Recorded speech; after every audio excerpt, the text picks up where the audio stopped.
Leireko kutsatila. Aragoiko Artiedakoa da Nafarroa garaiko lehen leirearen aita. Edo hala kontatuko dizue gizonak, esa herrian arekin topo egiten baduzue, adibidez Arangoiti tabernan. Urtegiagatik ezaguna eginen zaizuen esa herritik Leireko monasteriora ez dagoia deus distantzian. 5 kilometro eskas. Denboran bai. 12 bat mende. Leireko kutsatilaren inguruko informazio eske hurbildu gara, baina heldu bezala egin dugu alde. Monjeek ez digute aterik ireki, eta harrerako langileek apenas eman digute informaziorik. Nafarroako museoan dago aspaldi, beste askorik ez digute esan. Nafarroako museoa, 2025ko iraileko larunbata, goizeko 9:00.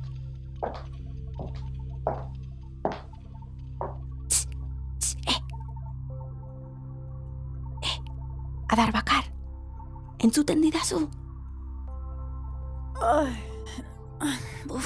Arrano, zer? Oso goizta? Nor da? Entzuten diren urrats horiek norenak dira? Uregana dator? Badakizu hemendik entzun bai, baina ikusteko larri gabiltzala. Baina orain dizabiltza bueltaka horrekin. Benetan? Ona ez da lapurrik sartzen. Ane da, betiko ane. Nafarroako museoko gida.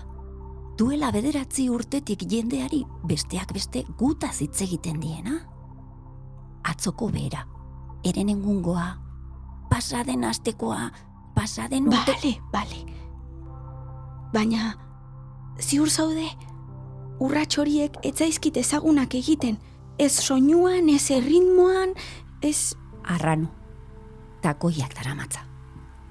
Esan dizut ba, 80 urte bete berri dira Iruñeko katedraleko altxorraren lapurretatik besteak beste Leireko kutsatila ostu zutenetik. Eta hoi baino jende gehiago dabil museoan elefante bolizko kutsatila eta beregan zizelkatutakoak bisitatu nahian, tartean gu. Jende gehiago eta serioagoa omen dator egunotan, eta horregatik takoiak, ez besterik. 80 urte eta atzo izan balitz bezala gogoratzen dute, zer gau txarra urte hartako San Lorentzokoa. Biharamuneko esnatzea abuztuaren 13ko egunkari batek jasotzen zuen bezalaxe bizi izan nuela oroitzen dut. Ilun, gogor, triste, mikatz, mingarri eta goibel. Etzen hainbesterako izan. Nik ongi pasa nuen.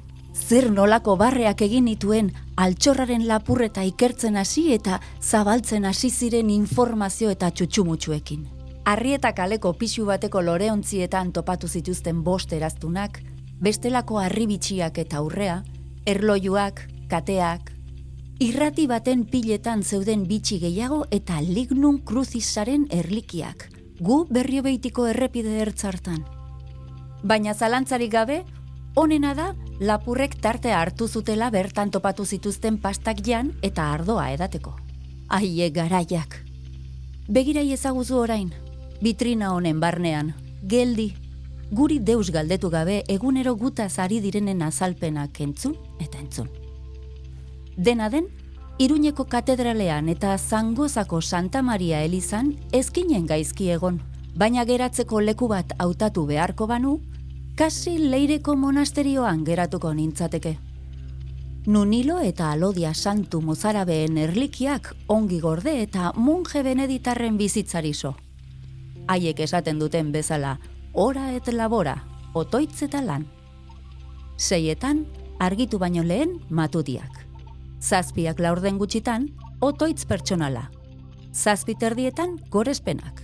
9 eta laurdenetan ospakizun eukaristikoa. 10 goizerdikoa. 10:30 lana. 1:20 eguerdikoa. 1:30 bazkaria. 3:30 arratsalde erdikoa. 4 laurden gutxitan lana berriz. 6etan lektio divina, jainkozko irakurketa. 7etan bezperak. 8etan afaria. 8:30 olgeta komunitarioa. 9etan kapitulua. Eta 9 eta 10 konpletak. eta egun bat gehiago. Entzun dudanagatik, olgeta komunitarioarena eskuetatik joan zaio pixka bat, eta ginebra egiten hasi omen dira. Baina Zangozako ezagun batek aurrekoan esan zidan, ez omen dagoela oso ona. Erromero gehiegi. Bueno, nik ez dizut inoiz esan, baina begirada arraroak ere somatzen nituenan. Uste dut, etziela grazia handirik egiten Leireko kutsatila altxor profano gisa sortu izanak. Berez, Omeiatarren garaian, Kordobako kaliferrian ejira musulmanaren 385 urtean sortutako kutsatilaren parte gara, ez ahaztu. Kristauendako 1004-1005 urtea da hori. Estilo honetakoa ere bada Fiteroko kutsatila, baina gurea da handiena eta aberatsena iruditan. Musika tresnak jotzen ari diren giza figurak, lehoien kontra borrokan edo haiekin jolasean ari den beste bat, paumak, gazelak, gu, eta baita landaredia anitza ere. Horror bakui esaten diote estiloari, izua hutsari. Azken ertzeraino heltzen dira detaileak Leireko kutsatilan, eta hori dena elefante bolian zizelkatua. Zer gehiago eska daiteke? Nola ez tira bada bisitan etorriko? Arrano, loroa ematen duzu. Hori dena badakit. Aneri ikasi diozu berak emandako azalpenetan entzun ondotik, eta ni ere hemen egoten naiz. Barkatu, despistatu naiz. Esan nahi nuena zen, kutxan bertan arabieraz idatzi zadierazia ikus daitekeen bezala, Leireko kutsatila Abd al-Maliken enkarguz sortu zutela Faraik bere distipuluek eta baita bere kolaboratzaileek ere. Misbah, Rashid, Jair eta Sa-Abada, Almanzorren semezen al-Malikendako, hain zuzen ere. Kutsatila Leireko monasteriora nola heldu zen, ez dakigun arren, erakutsi lezake agian garaiko Iruñeko erresumaren, gerora Nafarroako erresuma izanen zenaren, eta kaliferriaren arteko harremanak, gatazkatsuak izateaz aparte, kolaboraziozkoak ere izan zirela. Eta agian nire irudipena da, baina hori da Leireko monasterioko monje beneditarrek hain begionez ikusten ez zutena. Altxor profano gisa jaiozena, altxor liturgiko izan zen urte luzez, eta altxor artistiko da egun. Adarbakar, non egon nahiko zenuke hemendik 200 urtera.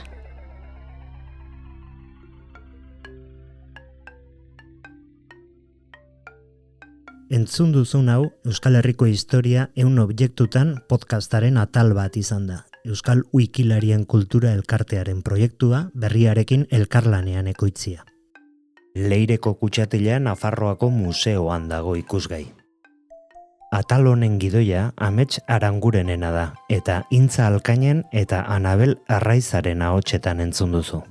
Sintonia eta soinuteria Nagore Etxabe Antuxunak egin du.